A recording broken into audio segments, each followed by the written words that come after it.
let me introduce my family. I'm Margaret Wilson, though everyone calls me Maggie. I'm 63 years old. After graduating from the University of Virginia, I worked as a branch manager at Chase Bank for many years before retiring a decade ago. These days, I find purpose in volunteering at First Baptist Church. My husband Thomas is 65. He's an engineer who studied at MIT and had a brilliant career at General Electric.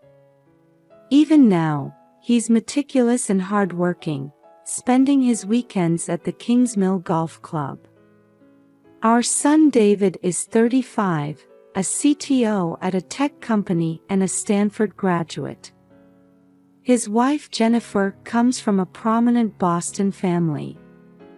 They've made their home in a lovely house within the same Kingsmill resort where we live.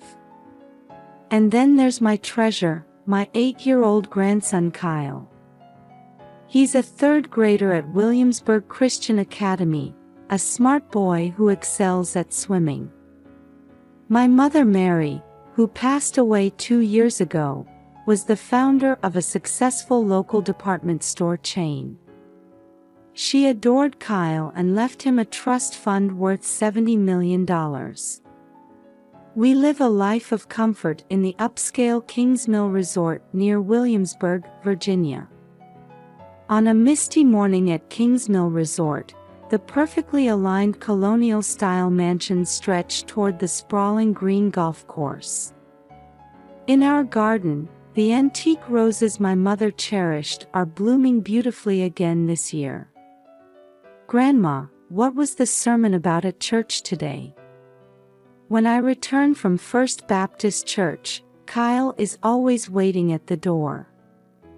The world reflected in his innocent eyes must surely be more beautiful than the one we adults see. Mother left such a large trust fund for his future. Mother's final words still echo in my ears. Maggie, I trust your family. Thomas and David will surely be good trustees. True to Mother's words, we want for nothing now.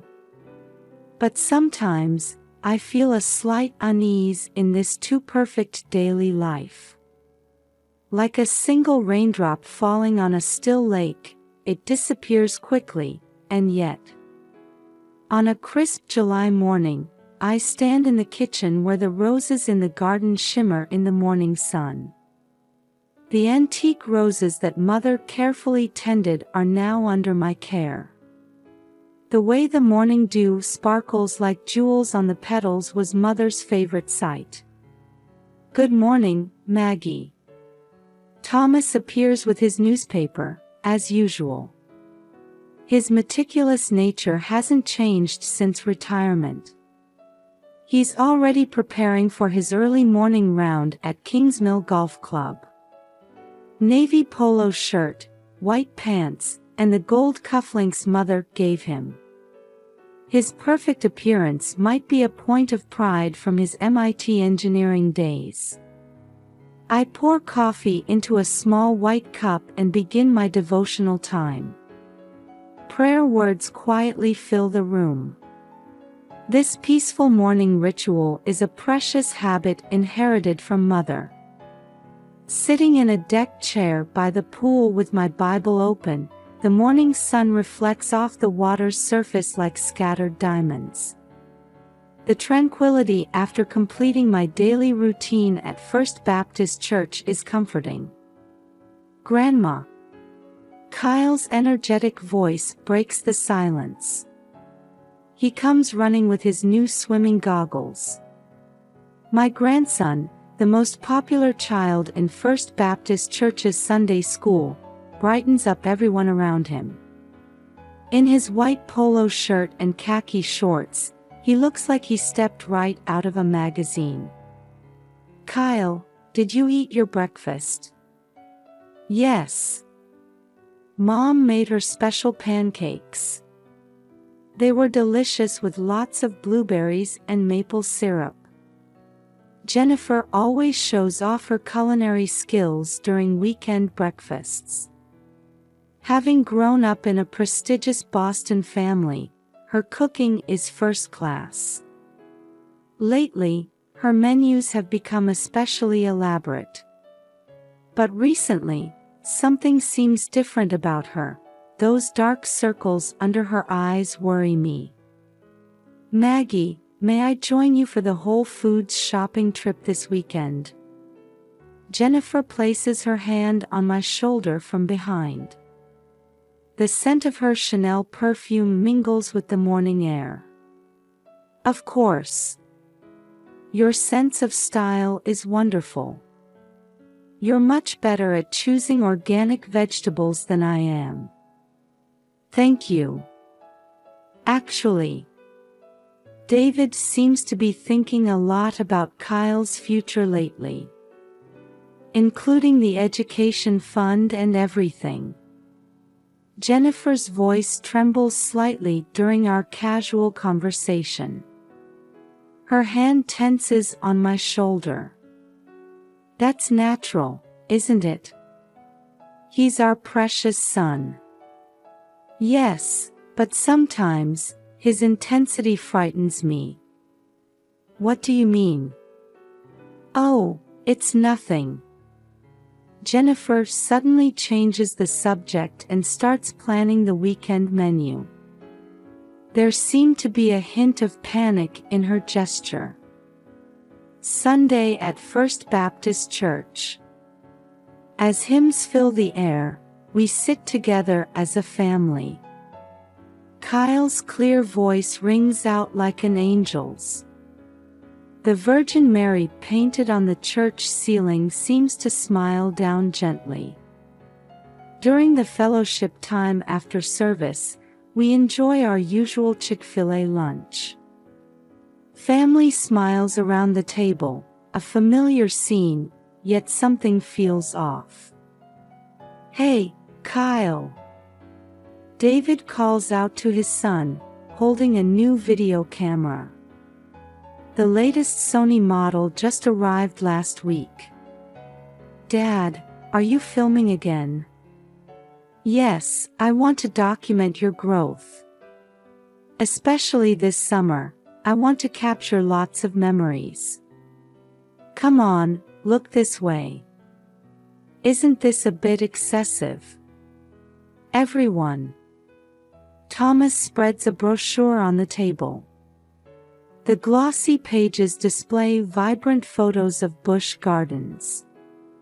How about a family trip to Busch Gardens this summer? Kyle's eyes light up at those words. But for a moment, I catch David and Jennifer exchanging glances. A dark shadow seems to cross their expressions. I agree. Let's go before it gets too hot. My words ease the family's expressions. Yet I can't shake the feeling that something lurks behind those smiles. On the drive to Kyle's swimming lesson, he suddenly says, "Grandma, adults are strange sometimes." What do you mean? Mom and Dad really want to take photos and videos lately. But their smiles seem different. And I've seen Dad on the phone with someone twice in the middle of the night. The reflection of my grandson in the rearview mirror looks oddly mature.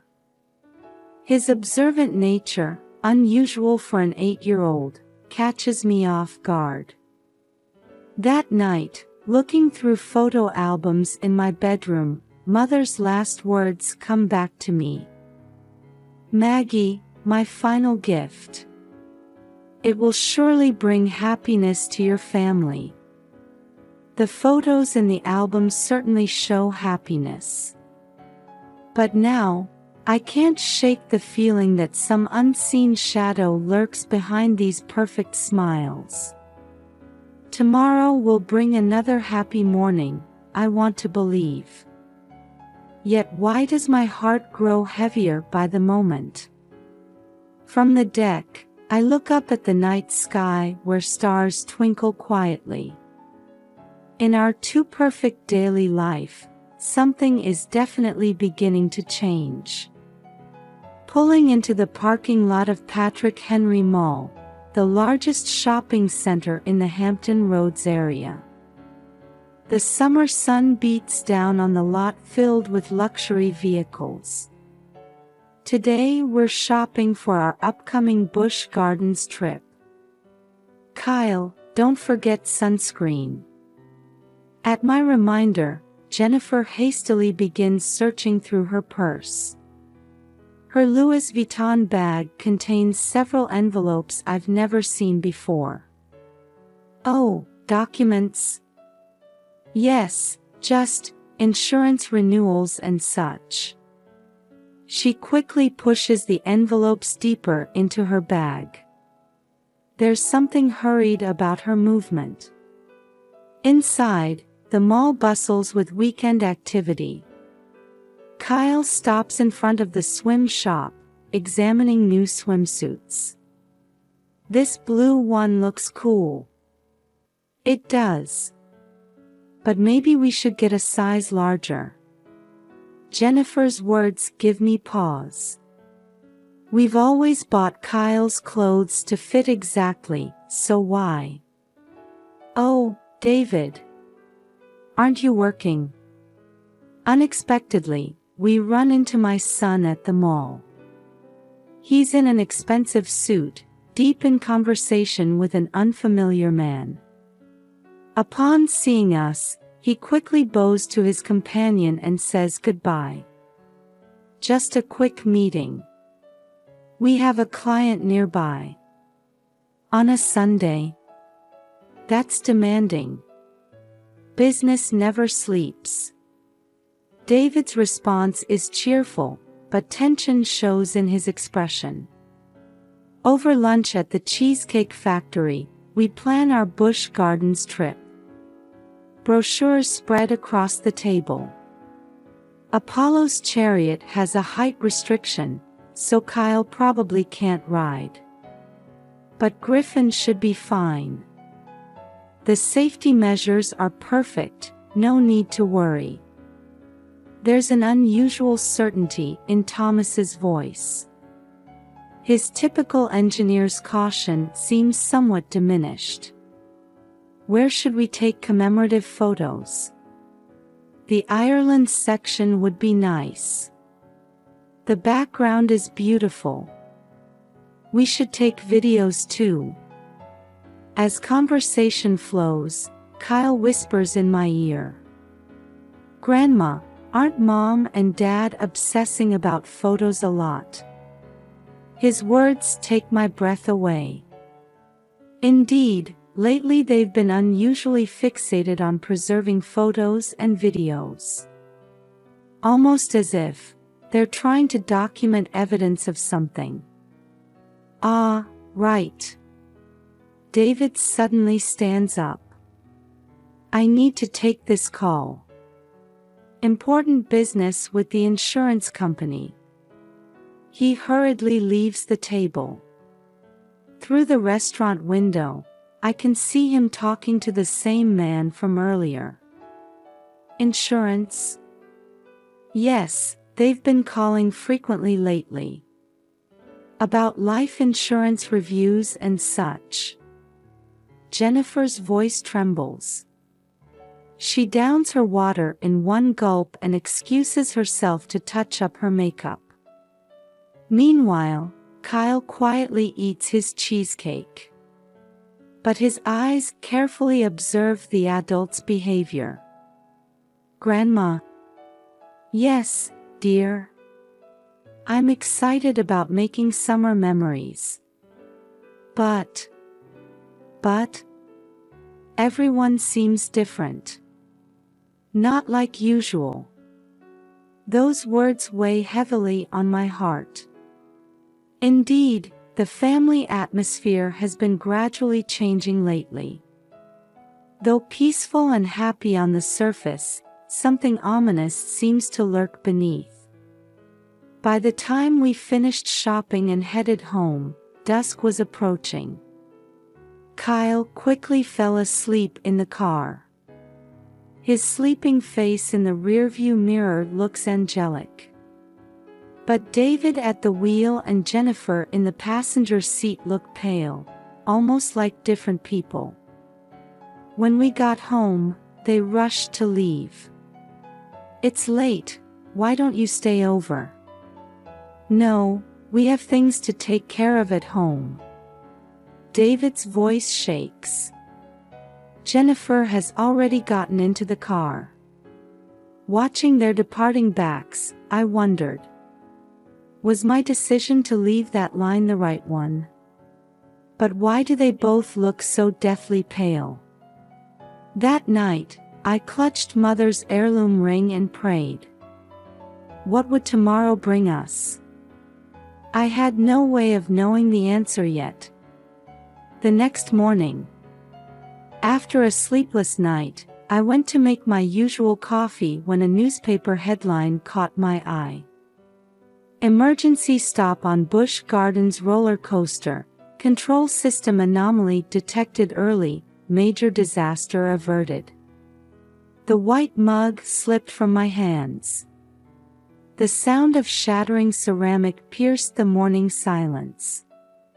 Maggie. Thomas, reading the paper, turned around startled. His eyes held an emotion I'd never seen before. Fear? Or guilt? Just then, my phone rang. It was Bank of America. "Mrs. Wilson, our routine audit has uncovered some concerns regarding your account. Could you come to the branch at your earliest convenience?" The bank's call was ice cold. "Yes, I'll come right away." As I started to prepare, I noticed Mother's old album that I'd been looking through last night, driven by anxiety. Flipping through the pages absently, I found a receipt tucked inside. In Mother's handwriting, Mary's Trust, beneficiary, Kyle Wilson. Dated just before her death. But the amount. This is different from what Mother told me. At the Bank of America branch, a young female banker led me to a private room. "Mrs. Wilson, we'd like to confirm several points about the trust account activity over the past 6 months." When she turned the computer screen toward me, I saw an unbelievable transaction history. Massive transfers.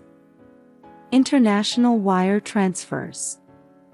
And an abnormal increase in insurance policies. Were you aware of all these transactions? I was speechless. All the transactions displayed had proper authorization stamps. But I hadn't known about any of them. Leaving the bank, I found myself heading to First Baptist Church. Children's voices drifted from the Sunday school classroom windows. Maggie. Mrs. Sarah, the pastor's wife, rushed over. It must have been difficult. I heard about yesterday. Yesterday?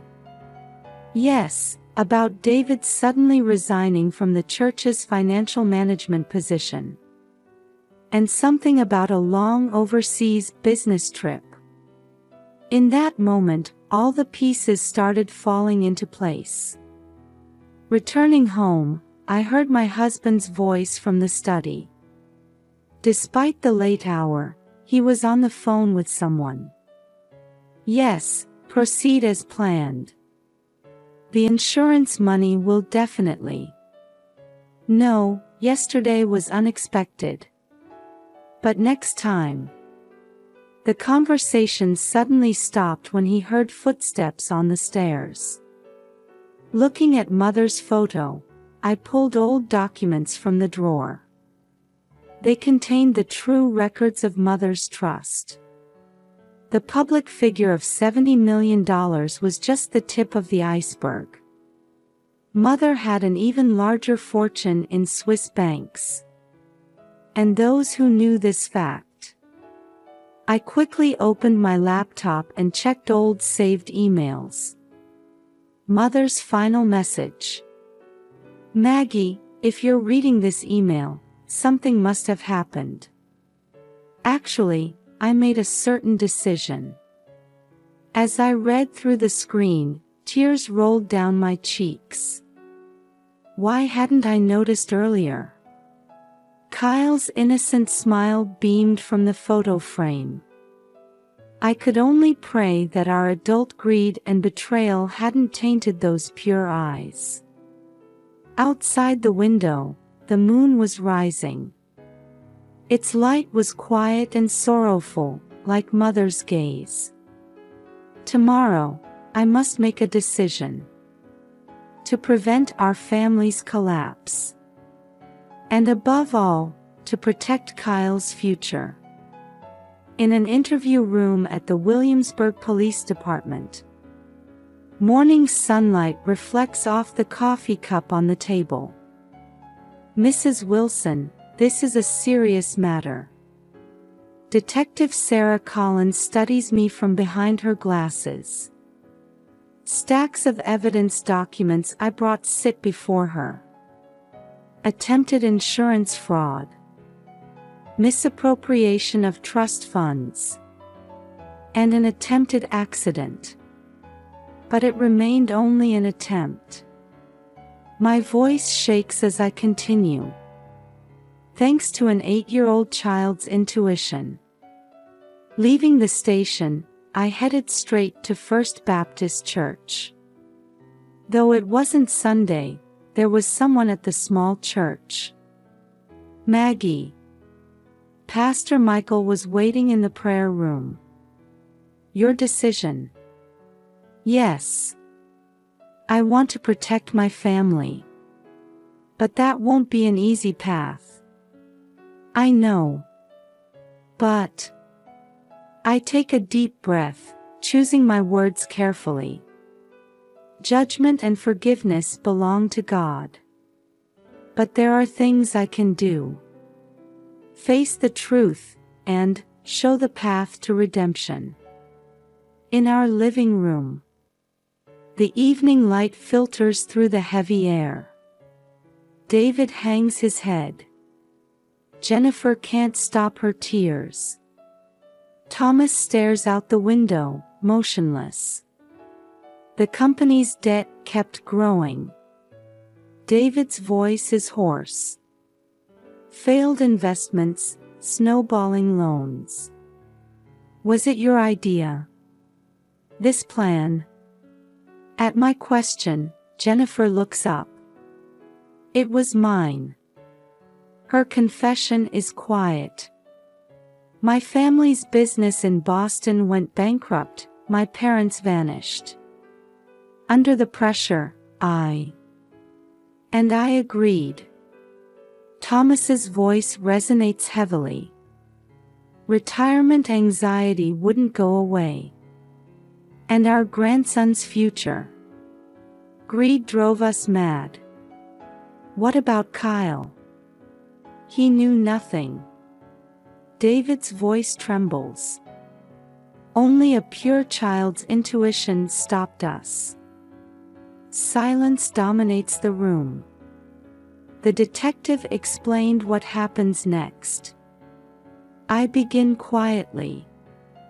But there's still room for choice. A rehabilitation program. And establishing proper management of the trust funds. Maggie. Mother would say this: acknowledge mistakes, make amends, and be reborn. That's what a truly loving family does. Outside the window, birds are singing. Kyle, come in. The door opens. Kyle peeks in with a worried face. Why is everyone crying? We're sorry. Jennifer chokes up. We made mistakes, sweetie. Kyle slowly approaches his mother and wipes her cheeks with his small hands. It's okay. God will forgive you. The Sunday school teacher said so. His innocent words changed the atmosphere in the room. Light always pierces darkness. That's the truth an 8-year-old child taught us. I stand up, clutching Mother's heirloom ring. The path ahead won't be smooth. But our rebirth begins with facing the truth. 1 year later, early summer. Roses bloom proudly in First Baptist Church's garden. Grandma, look. Kyle takes a photo of David holding his rehabilitation program completion certificate. He now teaches swimming to local children every weekend. Jennifer has started volunteering in the church's counseling department. Her experience has become a light for others carrying similar burdens. Maggie. Thomas gently places his hand on my shoulder. The old sincerity has returned to his eyes. Thank you for showing us the path to redemption back then. Mother Mary's trust funds are now under strict third-party management. It's a testament to the lesson we learned. Grandma, do you remember today's Bible verse? Kyle asks with an innocent smile. Yes. The light shines in the darkness. I look up at the sky. I feel like Mother is watching over us. Acknowledge mistakes, make amends, and be reborn. That's the path our family chose. And now, the light of a new dawn